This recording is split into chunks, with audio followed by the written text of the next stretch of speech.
Alors bonjour, dans cette capsule vidéo, nous verrons les fonctions de base, vraiment la grosse base dans Google Docs. Google Docs, en fait, qui est une application qui fait partie du Drive de Google. Et on va voir juste la fonction partage. Donc, on y va tout de suite. Donc, moi, j'ai déjà une fenêtre Internet. Je suis sur Google et on voit « Je suis connecté ». Donc, je suis connecté sur mon nom.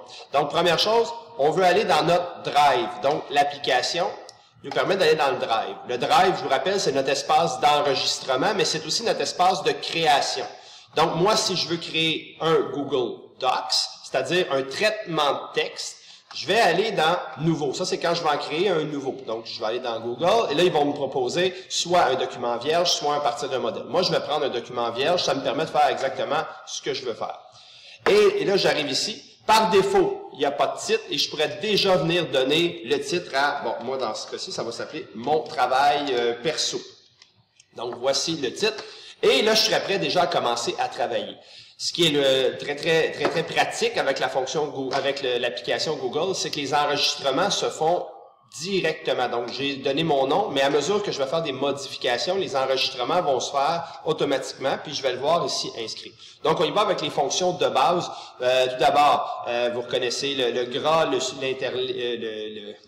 l'italique, le souligné, les couleurs si on veut écrire. Donc, c'est des choses de base avec les différentes grosseurs de caractères, les polices qui sont possibles aussi. Donc, c'est vraiment la base.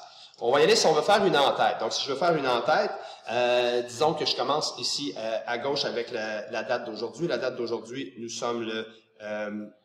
je vais inventer une date, disons le 5 octobre 2018. Ensuite, je voudrais aller écrire mon nom complètement à droite. Donc, si je vais aller écrire mon nom complètement à droite, je vais cliquer dans la barre et il va me dire « Qu'est-ce que tu veux faire? » Ben, je veux ajouter une tabulation droite. Évidemment, je ne l'avais pas ici, je la veux complètement au bout. Ce qui va me permettre, lorsque je vais appuyer sur le bouton « Tabulation », qui est la flèche en haut à gauche, là, souvent c'est la deuxième rangée. Donc, je vais pouvoir aller écrire mon nom. Et automatiquement, ça se place sur la même ligne, mais aligné complètement à droite. J'appuie sur Retour ou sur Enter. Là, je peux écrire le nom de mon enseignant. Donc, mon enseignant. Et évidemment, vous écrivez le vrai nom, donc la personne à qui vous le remettez. Et finalement, si j'appuie encore une fois sur Tab, ben, ça me permet d'aller écrire groupe 201, disons. Donc, mon en-tête est terminé. Maintenant, je voudrais aller me placer, je vais sauter une ligne encore, je voudrais aller me placer au centre, en gras, en caractère 14, de façon soulignée. Et là, je pourrais aller écrire, disons, mon titre de travail. Donc, vous avez compris que c'est vraiment juste pour vous montrer des fonctions de base. Enter, retour ou retour, je retournerai à gauche, et là, je pourrais revenir en caractère 12, comme on fait d'habitude dans n'importe quel traitement de texte. J'écris, par exemple, un texte, là, je vais aller rapidement.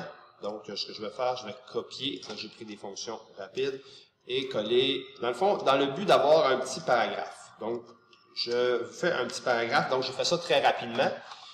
Évidemment, mon paragraphe, je pourrais venir jouer avec l'interligne. L'interligne, elle se trouve ici, donc je pourrais dire 1,5 par exemple. Je pourrais jouer après ça justifier, je pourrais l'avoir centré, droite, gauche, donc je vais le mettre justifié.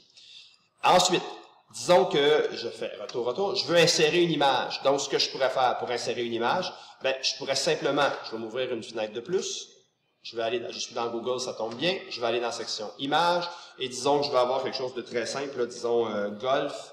Puis moi, j'aime bien, si on rajoute .gif, souvent, ça va nous donner des petites images. Donc, des petites images du genre... un peu comme celle-là ici, là, des images un peu funnées, un petit peu amusantes. Donc, admettons que je veux prendre celle-là. Même s'il y a un mouvement, il va la prendre quand même. Je pourrais prendre celle-là aussi. Donc, disons que celle-là ici est peut-être un peu plus petite. Ce que je pourrais faire maintenant, bouton de droite, je vais simplement copier l'image. Évidemment, là, c'est pas une image qui est libre de droit, mais pour le travail qu'on a à faire, on ne fera pas une publication de ça. Je vais faire bouton de droite et je vais venir coller. Une fois que j'ai mon image, ce que je peux faire avec l'image, par défaut, elle va s'aligner. Moi, j'aime bien envelopper. Le fait de l'envelopper, ce que ça permet de faire, c'est que quand on va la bouger, le texte va s'ajuster.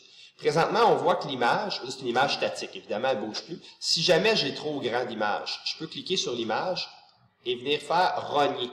Rogner, en fait, ou recadrer, ce que ça permet de faire, ça permet d'enlever... Oh, il l'a rapetissé. Il n'est pas supposé de le rapetisser. Moi, je voulais juste, peut-être parce que j'ai pas pris, on va le recommencer. Je repère sur l'image. J'appuie sur ça. Si je m'assure de vraiment aller sur le contour noir, là, il ne veut pas me le donner. Donc, ah oui, ok, il vient de le prendre.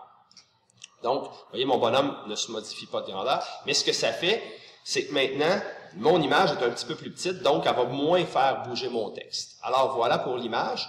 Et ensuite, par exemple, si je veux insérer différents éléments, par exemple, je pourrais venir dans Insertion, je pourrais venir insérer des images, des tableaux, des graphiques. Donc, je peux venir insérer différentes choses, des caractères spéciaux. Moi, je vais juste aller vous montrer, mettons, si je veux insérer un tableau, ben un tableau, je peux aller dire le nombre de colonnes, tout ça que je veux. Par exemple, si je voudrais faire un tableau 4 lignes, pas 4 lignes, 4 colonnes, 3 lignes, je pourrais juste faire ça.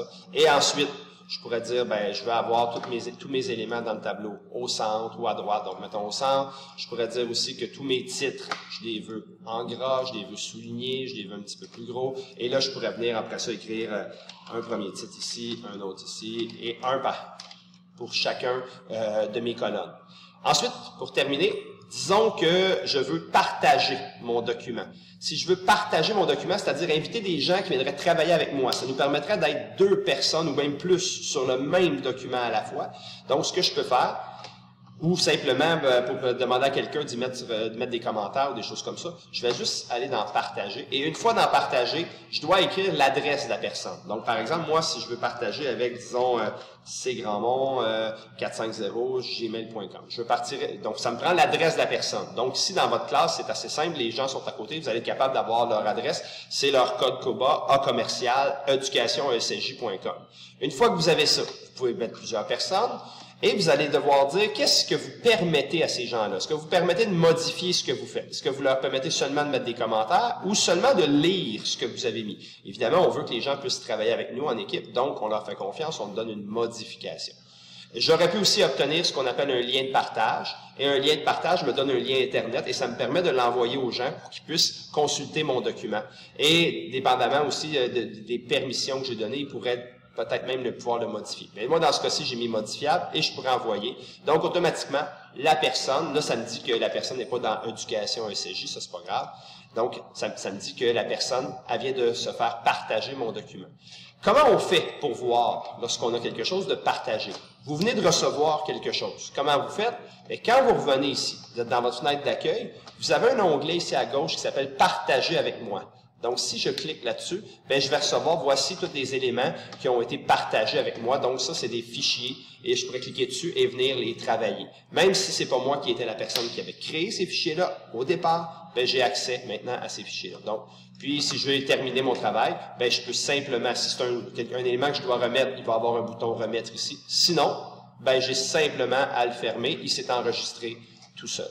Alors, voilà. Donc, pour créer nouveau, Google Docs et on est parti, on est capable de fonctionner avec ça.